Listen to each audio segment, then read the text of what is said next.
अध्यापक व्यवहार में कैसे गुणवत्ता लाई जा सकती है और वो गुणवत्ता ला करके विद्यार्थियों को अधिक से अधिक कैसे अधिगम अनुभव कराया जा सकता है।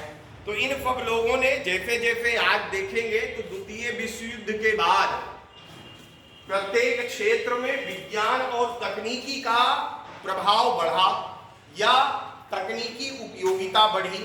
तो इसी समय जर्मनी में एक उपकरण जिसे कहा गया कि आवाज को टेप कर सकता था और दोबारा विद्यार्थियों को सुनाया जा सकता था, उसके बारे में इन लोगों को जानकारी हुई।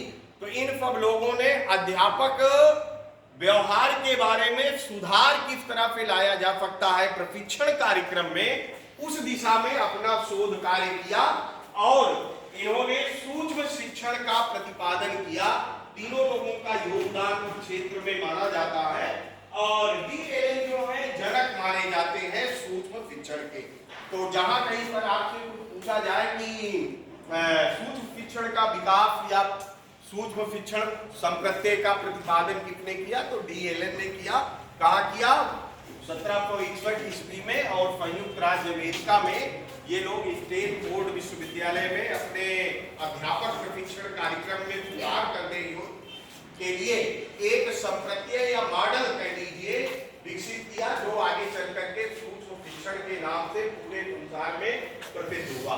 भारतीय संदर्भ में अगर बात की जाए तो इसका प्रयोग जो है 1974 में 1974 ईस्वी में बीके पाफी और शाह ने किया। किसने किया? बीके पाफी और शाह ने 1974 में भारत में इसका प्रयोग शुरू हुआ और धीरे धीरे सभी देशों में अध्यापक प्रशिक्षण के बारे में सूक्ष्म शिक्षण का उपयोग किया जाता है। कब शुरू हुआ इसके ऊपर ज्यादा चर्चा न करते हुए महत्वपूर्ण पे आधार किया कहा जाता है। कल मैंने आप सब लोगों से बात की थी कि सूक्ष्म का मतलब है छोटा या लघु, तो इसे इन्होंने सूक्ष्म शिक्षण क्यों कहा? इसलिए इन्होंने कहा कि इसमें सारी चीजें सूक्ष्म रूप में कर दी जाती हैं। पहली चीज जो सूक्ष्म रूप में की जाती है, कल मैंने बताया था कि इसकी जो प्रमुख विशेषता है वो है